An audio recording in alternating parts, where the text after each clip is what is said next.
Ambulance, what is the town or suburb of the emergency? On the M1, we just saw a vehicle that was on the side of the road and looked like there was a person in the middle of the road. In the middle of the highway? Yes. Ambulance, what is the town or suburb of the emergency? We're on an M1, the main highway, southbound, and there's a woman in the middle of the highway laying down. I'm not sure if she's been hit or what yet. I haven't got out of the car. When you say someone, are they in vehicles or are they on foot? No, they're on foot. And they were in the middle of the 3 lanes. Okay. So how many people are hurt or injured? I think one. Just give me as many details as possible. Okay, I'm over here. Okay, she's female on the ground, pretty banged up. That's her in the background. No, that's another person, another lady. Just reassure them that help's on its way. We are coming lights and sirens. We're coming as fast as we can. I can see a few details coming in for a call in the area there, okay? We'll get someone out to assist them as soon as we can, all right? She was driving back from the party. A girl that's been hit, she was a passenger.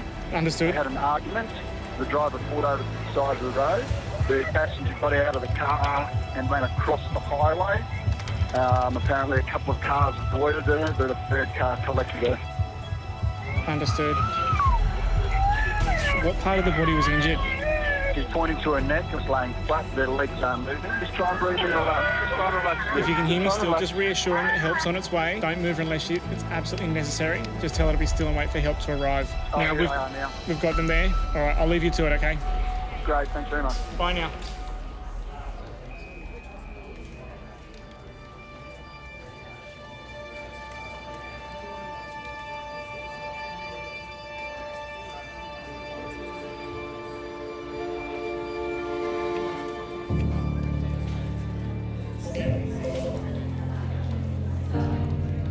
Ambulance, what is the town or suburb of the emergency? Yeah, when you walk into a shift and you see that many jobs, you know it's going to be a rough night.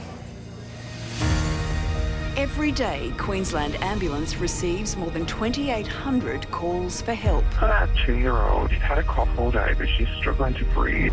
Cut his hand quite badly and just won't stop bleeding. My next door neighbour, he's about to collapse.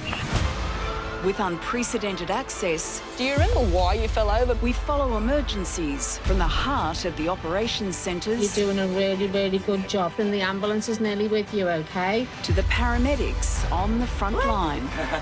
Vamos! Fighting to save lives. Not wearing a helmet, he ran into the van off the scooter.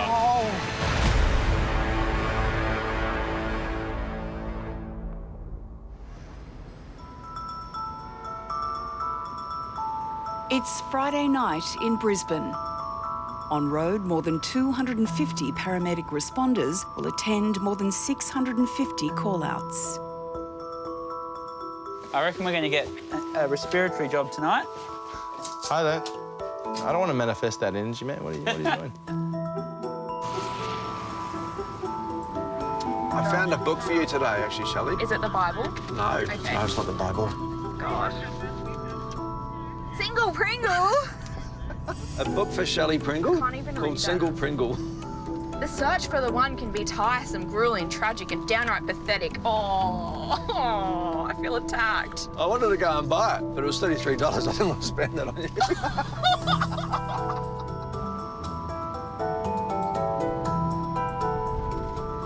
Did you just point and tell me where to go? No, I was tensing.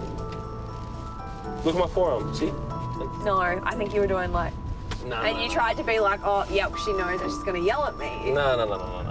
I would never do that. You would? No, I would never. Because you've done it before. Ambulance, tell me exactly what happened. So I just witnessed the electric scooter rider hit a van, and he's in pretty bad shape at the moment. Is he breathing? Yes, he's in severe pain though. And we're getting the help out to him, okay? It's lights and sirens priority, okay? The job is near the Gabba Cricket Ground. In car 5313, paramedics Ash and Arman are the closest Bravo crew. They are 6 minutes from scene. A critical care paramedic, police and fire department crews are also dispatched. 20-year-old male, conscious breathing, van versus electric scooter. Fireys have been attached. Caller from driver of the van says patient is conscious and breathing but hurt. when they first came out, we used to like get injuries galore about them. Yeah. Okay, is there any serious bleeding? He's got a puffy eye and he's bleeding from the mouth a little bit. His eyes are sort of rolling back a bit. And was the patient wearing a helmet? Not that I can see, no. And rider not wearing any headgear. Chief complaint is head injury. Yeah. My thinking is like, we use seatbelts. Yeah. Scientifically, they are proven to save lives. Helmets are scientifically to save lives. Yeah. These electric scooters go quite quick. So you're looking at people doing speeds of a car without any metal to protect them.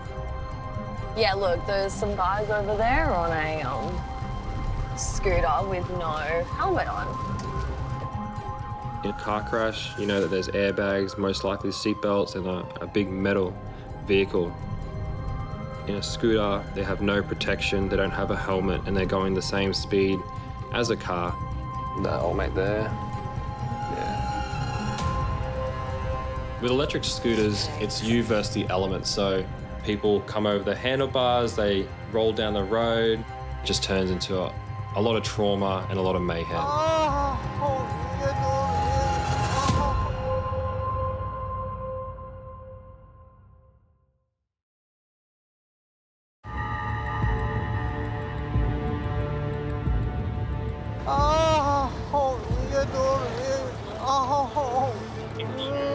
How you going, mate? How's he? Off that scooter, I don't know if he's hit the car. Yep. Ash and Arman are the first paramedics to arrive at an incident where a man riding an electric scooter has collided with a van. Hey, mate. What's going on, brother? Oh, I just hit a van. Pardon? I got a broken leg. Okay. You put your arms down. Oh. Do you have any neck pain at all, mate? No. Were you wearing a helmet? No. Oh.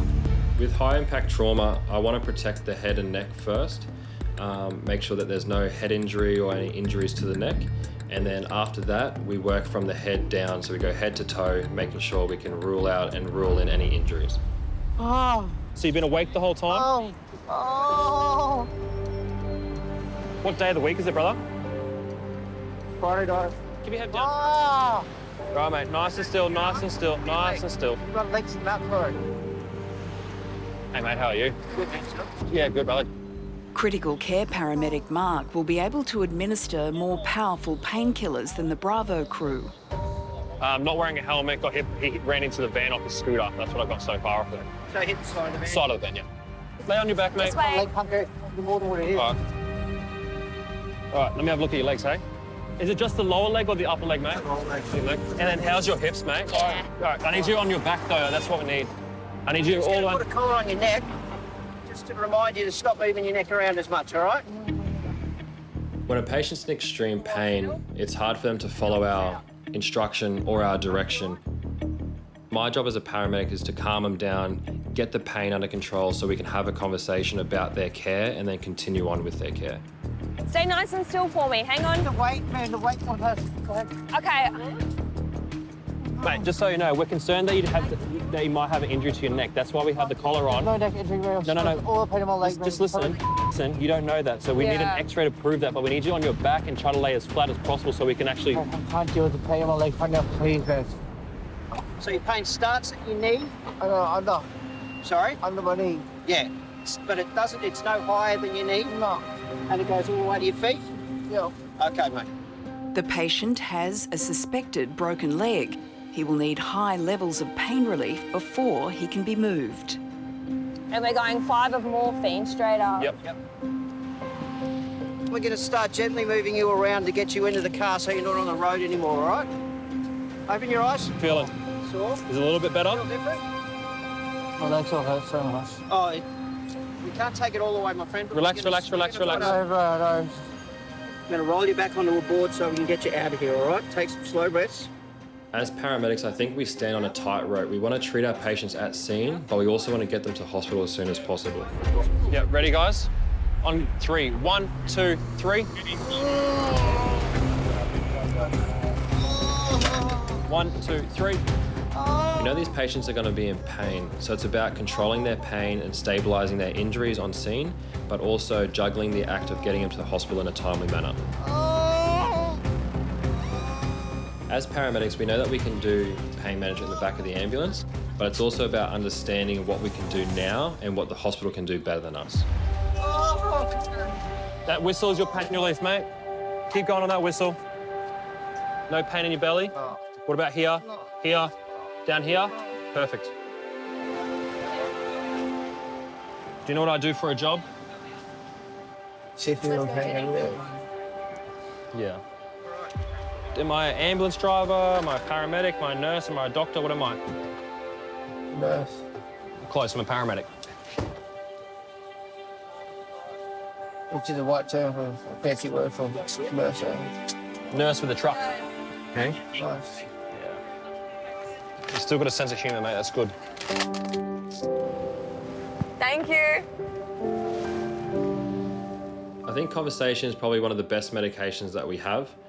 Just talking to the patient about what they did on the weekend or the footy can really distract them from their injuries and their pain, and it can really relieve their pain as well. Is that pain a little bit better? Yeah. Where were you going tonight? Home. Home? Where were you before home? Office works. Office work. What did you get at Office Works? Photocopies. Okay. Oh. Deep breaths, deep breaths. Keep that neck nice and still, mate. I joined the service to progress through medicine. Then I found that I like mayhem and I thrive in mayhem. I think I'm really good in scenes that seem like chaos. You're doing well, mate. You're doing well. It is a good feeling knowing that you've taken a patient from one extreme to another and being able to deliver them to the hospital, to a trauma team or a doctor and nurse. It's one of the most satisfying parts of my job. Look up to the sky. Don't do nodding or shaking.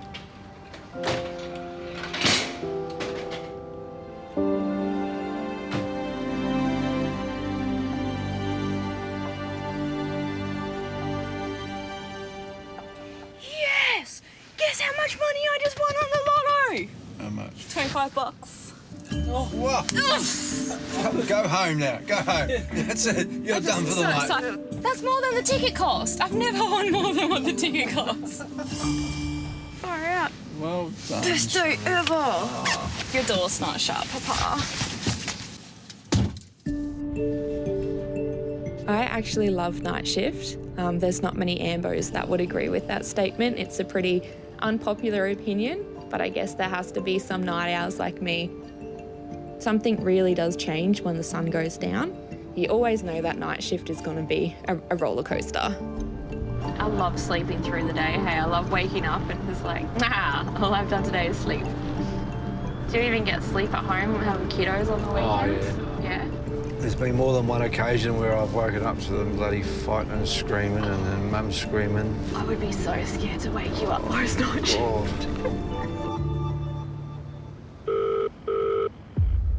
Ambulance, tell me exactly what happened. My wife had a very high temperature, 39.5. So she has a lot of pain in her right breast. Is she awake? Yeah, she's kind of in and out of consciousness at the moment. Is she having any chills or sweat? Yes, chills. I'm organising help now. We'll be out there as soon as we can. In car 5122, Shane and Shelley are the closest paramedics to the patient. They are 6 minutes away. We're going to something a little bit different. Yeah? We're going to a lady who has pain in her breast.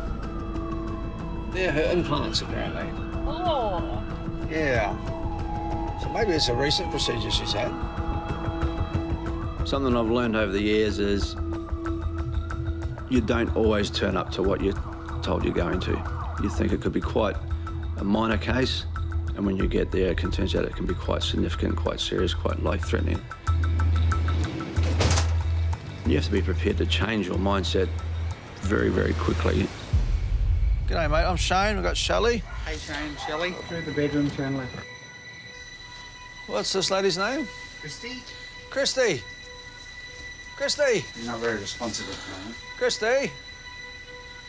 Christy, you need to talk to me, sweetheart. I'm Shane. This is Shelley. What's going on? boob is really sore and I'm freezing. I'm just going to Your check your boob's sore. temperature. Have you had a recent procedure on it or something? No. 38.6.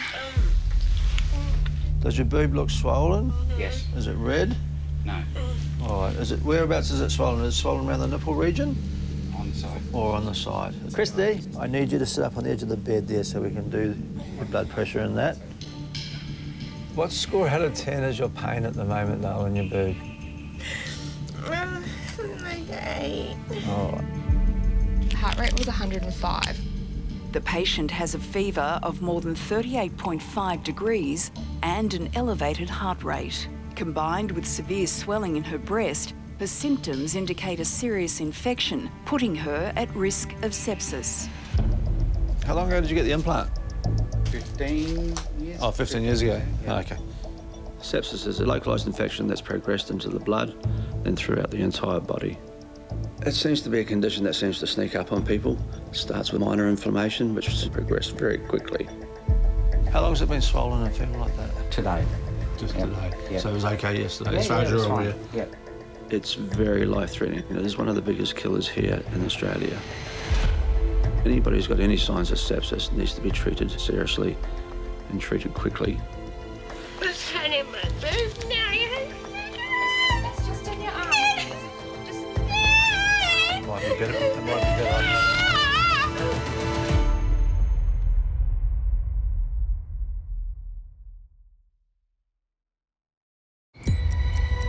How long has it been swollen and feeling like that? Today. Just today. Yep. So it was OK yesterday, Yeah, as far as it was you're aware? fine. Yep, yep. Shane and Shelley are treating a patient with an infection in her breast. The patient's symptoms suggest she could be at risk of sepsis, which occurs when an infection causes blood poisoning. It has the potential to be life-threatening. What's hurting my boob now? It's just in your arm.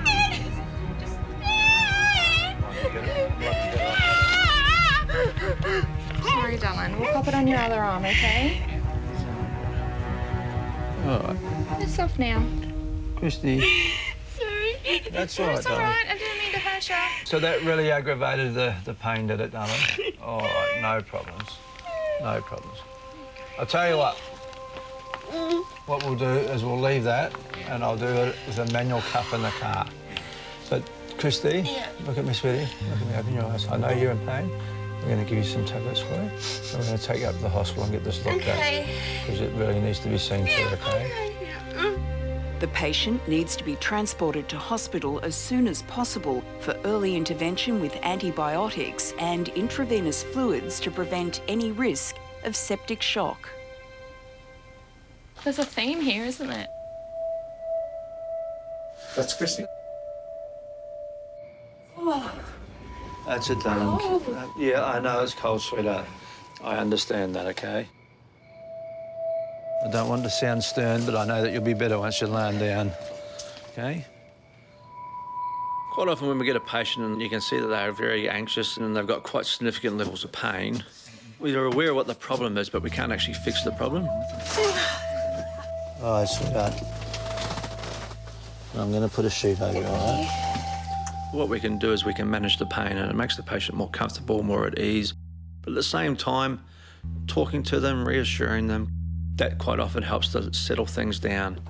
Wrong seat, Mark. You're supposed to be in the driver's seat. Hey, I can do that. They say humour is the best medicine, and that's what we do a lot. That tends to work very well as well. There's a lot of boobs in that house. There's a theme through the whole house and there's just boobs everywhere. We both like boobs. Who doesn't enjoy a good set of boobs, hey?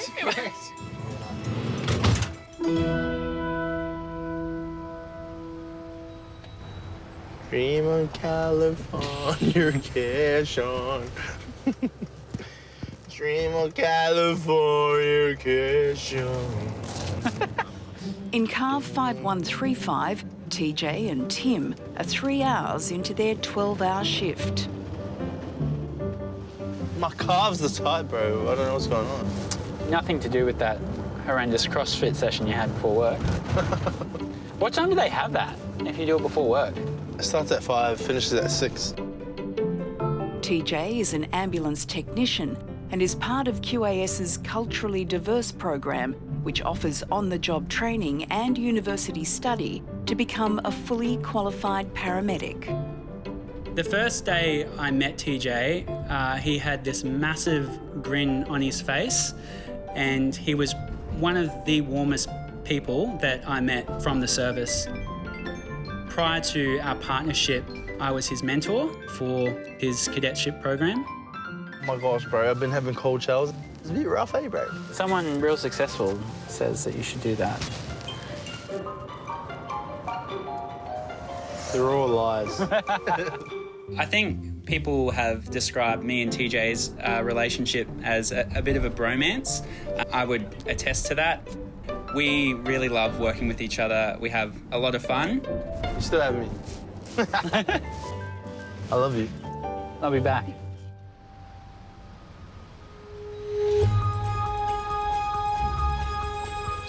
(605-563), you able to respond? I've got a car into the canal, Watson Esplanade, Surfers Paradise. It's 11 p.m. in the Gold Coast Operations Centre. So he's assaulted all three of you, basically? All right, I'll give you some instructions to control the bleeding for your partner that had the broken nose. It's the second largest operations centre in the state, providing emergency assistance to the 635,000 Gold Coast residents. They also service Greater Brisbane and rural Queensland. You've been assaulted? Yes, I have. My husband followed me, I reacted, and then he actually broke my foot. All right, so and 12 months ago, he broke your leg in two places. And he's done it again. So are you safe? At the moment, I think he's out there talking to the ambulance. So is the ambulance there? Yep. They've had a few drinks and they've had a bit of a domestic and he's broken her ankle. Bit sad. Sad for her. Yeah. During a Friday night shift, the team can expect to answer almost 300 calls for help. What? He had a car fall on him. A car fell on him? So that's when you just took him apart. That happens way more than I ever thought it would. And another code 1. Dozens of these calls will be relating to assaults and alcohol-induced violence. There will probably assaults, there will be people threatening suicides, there will be car rollovers. Anything can happen on the Gold Coast on a weekend. The dispatch team must determine resources required on all jobs. I have you on a code 1 to Milky Way in Kingston. It's the railway station. And communicate all information directly to the crews. Hey, Sonia. It's 404 a night crew. Yeah, they are. Are they going to a code 1? Negative. I'm sorry, I'm taking them. Okay. I'm sorry. Sharing's caring. Okay. Thank you, 404. I put you tracking in the Parkwood area, so I'll have you going code 1 Southport. Thank you. It would be lovely if we had a lot more ambulances and a lot less patients. Code 1 We don't. Code 1 to the 7-Eleven petrol station on Kingston Road in Woodridge. Reports of a stabbing. Dane, do you want a 60p on... Stabbing? Yes. I'd say so. For now. Oh, dearie me. GPS have arrived, so hopefully they can provide us with some information. 457, stand everybody down. This person was kicked out of the pub and had a walking stick and someone thought it was a weapon. Oh my God. 457, Roger, standing everybody down. QA style units proceeding to Waterford West. You can stand down, thanks. So with that job, it was a male that was kicked out of the pub and had a walking stick, and people thought that he had a weapon. So it was no job. Whew. Bit hectic.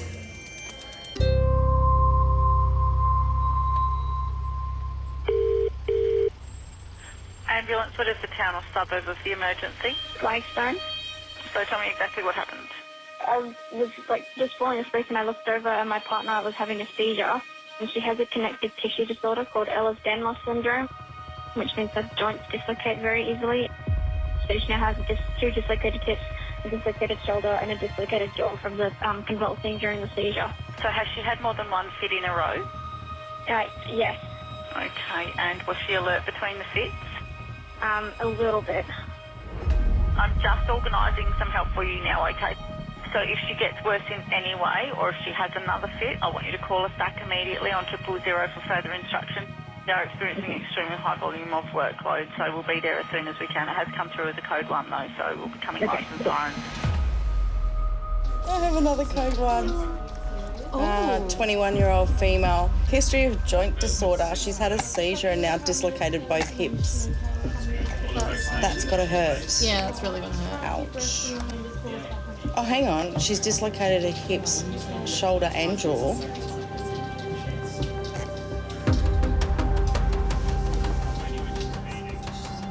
Yes, all units, common call.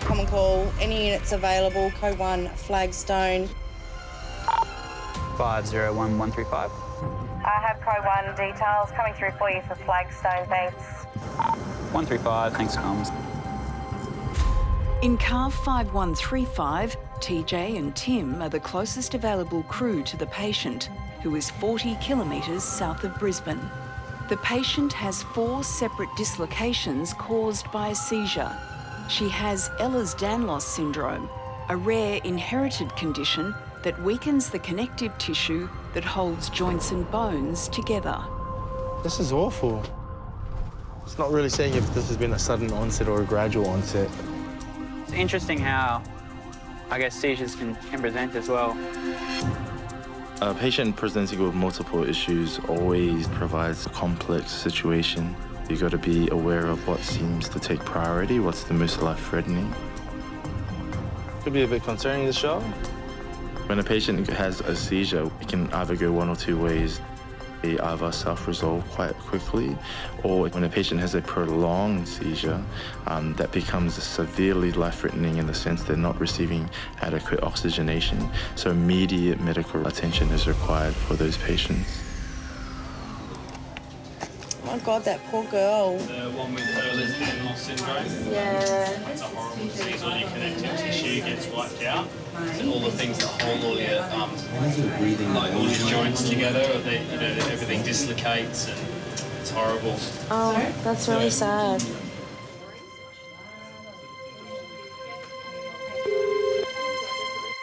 Ambulance was a town or suburb emergency. I've already called an ambulance. You have? Okay. She's having another seizure. She's having another seizure? Yeah. Is she awake? No. She's unconscious again.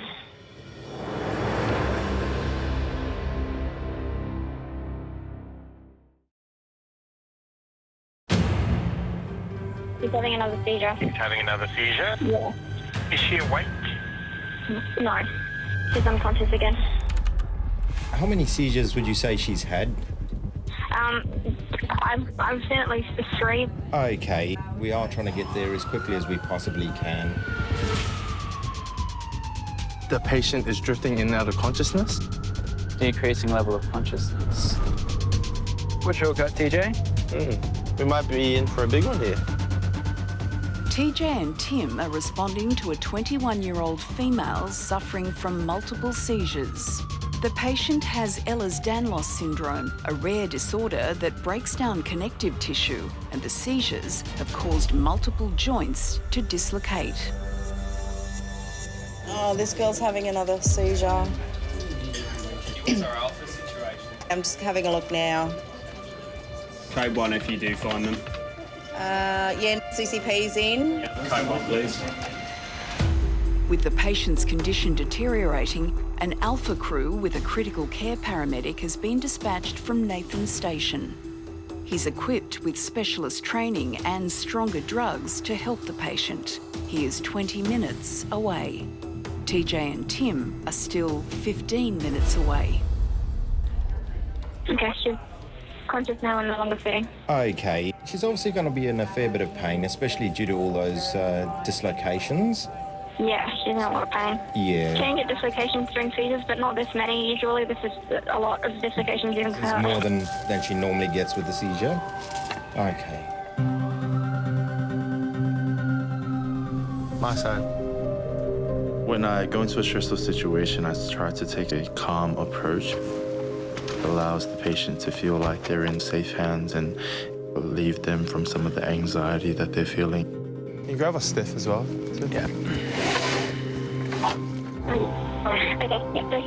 They're there? Okay, all the best. You've been very brave. All the best. Bye-bye. She sounds remarkably calm. I think I'd be screaming the house down if that was me. That's for sure. Hey, how you doing? My name's TJ, this is Tim. I'm Lucy. This evening, what had happened? I had a seizure and I dislocated both hips, my left shoulder and the right side of my jaw. Are these things that you've done before? Not all at the same time. Okay. Have you had seizures in the past? Yeah, I'm very sensitive to seizures. How long did the seizure sort of last for? Maybe 6-7 minutes. We're just going to do the full works, make sure everything's okay, and then we'll give you some pain relief. Okay. What is your usual management plan for when these kind of things happen? Well, I usually try and relocate some things myself. Okay. And how do you normally try to relocate them? To a stretch that I learned in martial arts class when I was 8.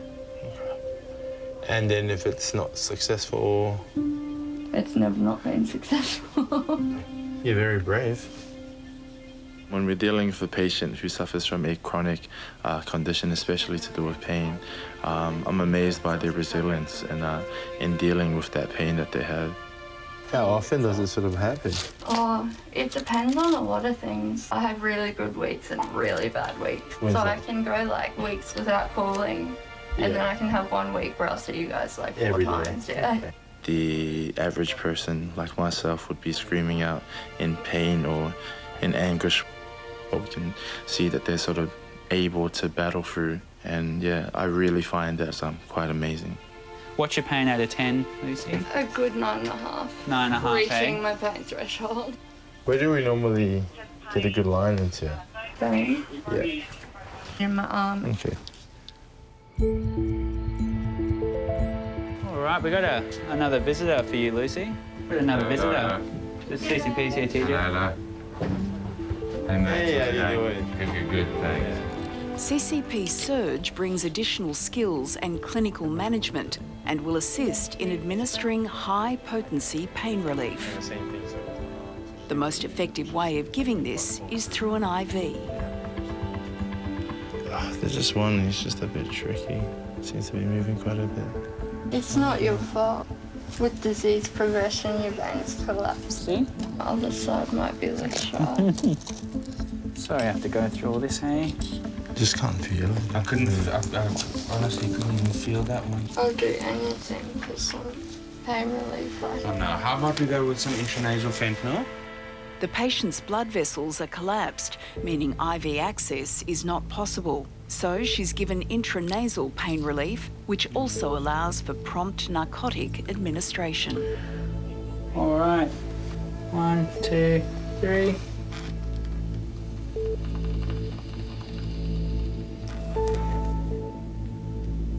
Good job. That's okay. Well done. Doing really well. Okay. I'd like to see if we can't get this left hip in. It's in a really awkward spot. In a really awkward spot. Yeah.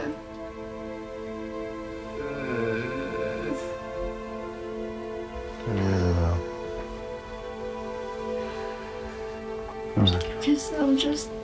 I'm really struggling. I know. Okay. The patient's hip, shoulder and jaw remain dislocated. Movement is still restricted. Her condition puts her at high risk of additional dislocation with any sudden movements. We're going to try to slide you over here, and then we're going to slide you down, okay? Yep. All right.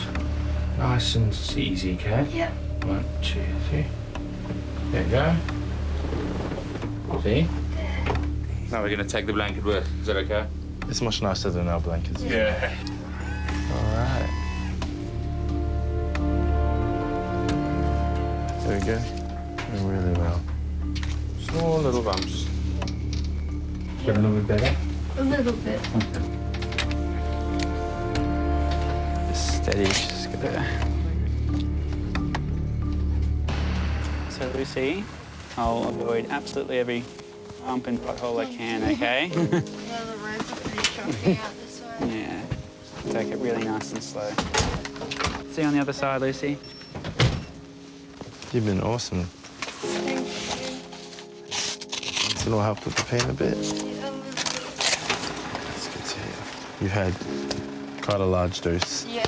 And I think you needed nearly every microgram.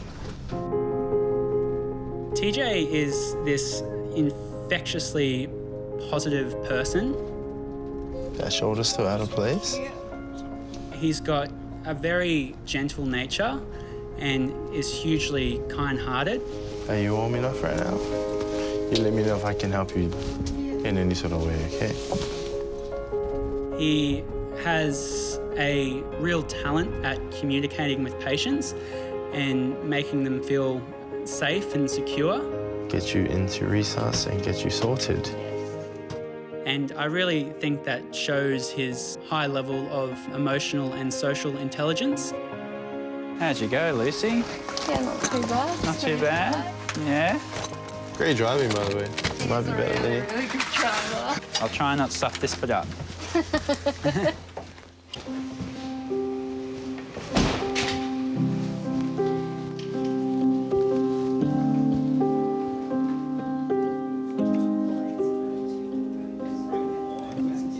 It breaks your heart when you hear stories like that. It can be emotionally draining at times too, because we've got these people out there that are really sick, and we do the best that we can to try and help them. And you think about the pain that the patient must be going through as well. Like, that's hard.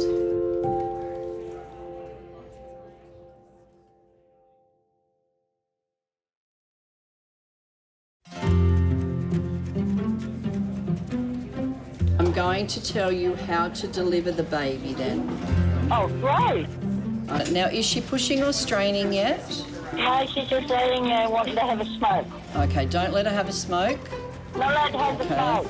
It's 6:30 a.m, which marks a changeover from night shift to day shift. Thanks very much, Janine. Don't work too hard for the rest of the 10 minutes. Thank you for your support today. Call taker shifts start earlier than on-road crews to assist in the handover of active jobs. I'll send you a test page. Are you a sixer?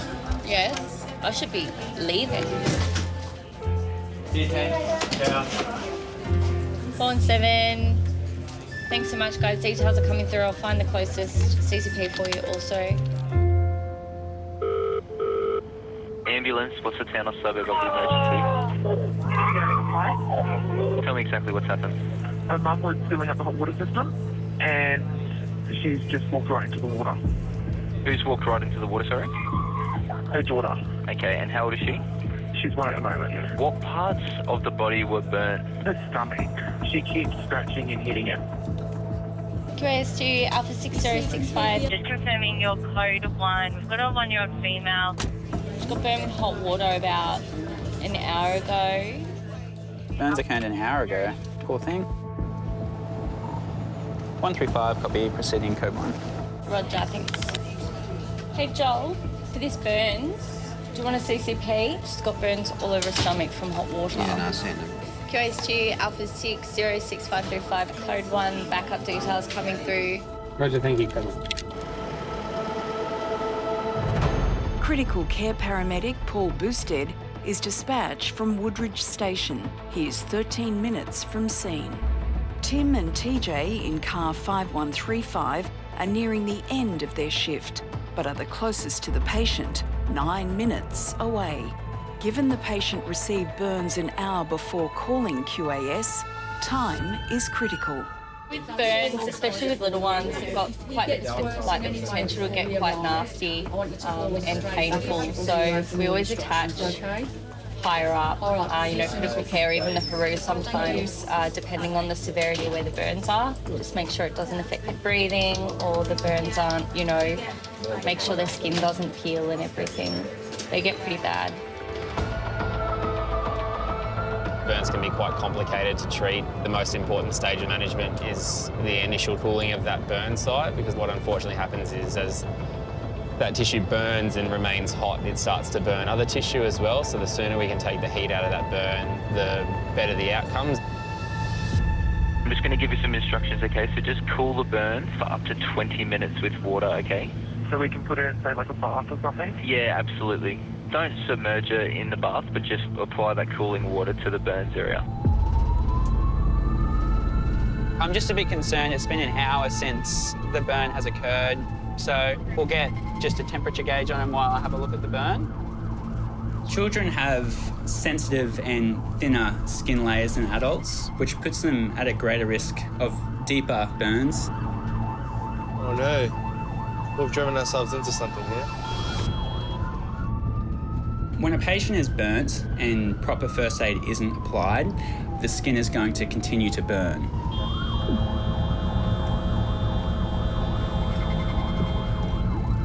Far out. Like, give way to the left. So the longer it takes us to get to the patient, the worse that burn's going to be. Maybe let's part the Red Sea, eh? When we're really worried about a patient, especially when we're going lights and sirens to and we're struggling to get through traffic to try to get to them, it becomes seriously frustrating. Never used the rumbler so much in my life. And all that we're thinking is, get out of my way. Oh, come on. You saw everyone going the same way. Come on, driver. When we're going to a sick child, we know that that's nothing that we want to muck around with. Because they're able to compensate for so long, and eventually they're just going to crash really hard. And when they do crash, it's when things become seriously life-threatening. Okay, it's stuck here, aren't we?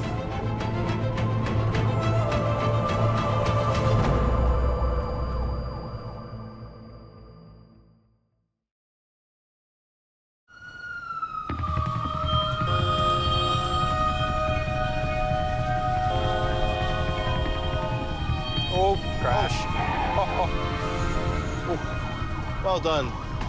Well done to not crashing. That was so close. TJ and Tim are 3 minutes away from a 1-year-old patient with burns to their stomach.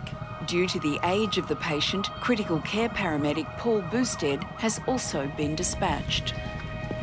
There, he's right here, it's right here. I think with kids, the stakes always seem higher. Hi, Dad. In the bar. You've got not only this young life that you need to protect, but you've also got parents that you need to answer to. Hello. Are you Natasha? Yes. Hey, Natasha, I'm Tim. I've got TJ here. Who's this little one? Alyssa Rose. Okay, all right. Do you want to just come out to the truck? Oh, poor little thing. Hey, Paul. So burns happened from a hot water system about an hour ago. There's been a cold pack and some active cooling. Yeah, a bit of a scald, some blistering there, but it looks like it's a small enough surface area. Can I just have a quick look? We just want to make sure we don't need to put her back in the shower at all. Just on her chest here, is it? On her stomach. Oh, you poor thing.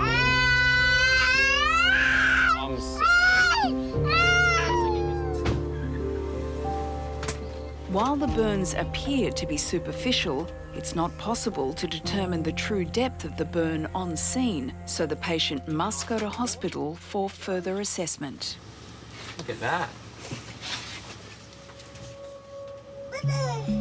What have you found? Bubbles! Bubbles!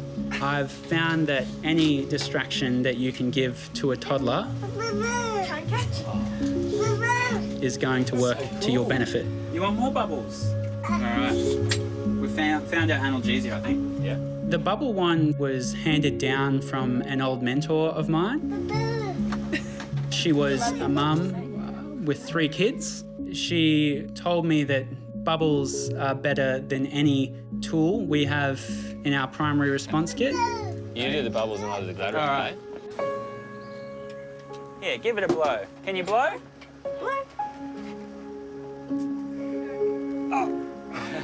No, I'm just going to pop this over her stomach, okay? It's just going to help decrease that pain a little bit. What's this? Hey, what's that? We put cling wrap across some burns to just decrease the pain associated with the burn. So what happens when you burn the skin is that you start to expose some of the nerve fibres, and then just air moving across those nerves can be really, really painful. And it also acts as a bit of a barrier for infection as well. How does this little one go with paracetamol, the liquid Usually form? takes it like a champ. Oh, well, Mum, I might let you do that one, hey? Do you want some yum yums? Yum. Oh, yummy. What's wrong? She's reaching for more. Take it. Oh, awesome. Well done. Good stuff.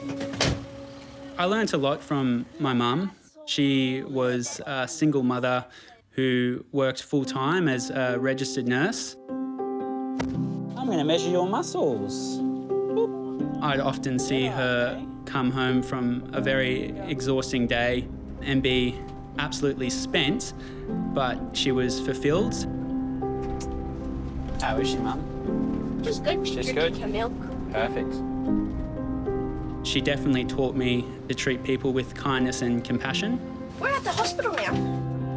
You're overdosing on milk there, hey? Get the full service. I feel proud to be able to follow in her legacy and treat my patients how I believe my mum has treated me and her patients that she's dealt with.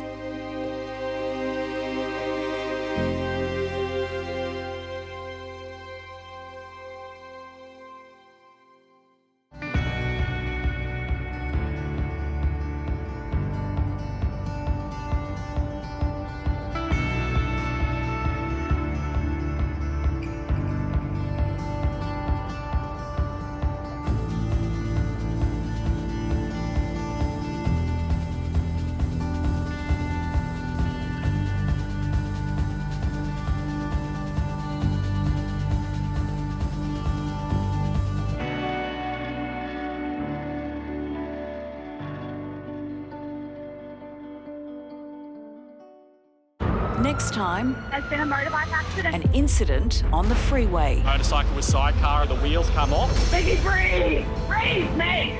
An anxious parent. We've got help coming to you, okay?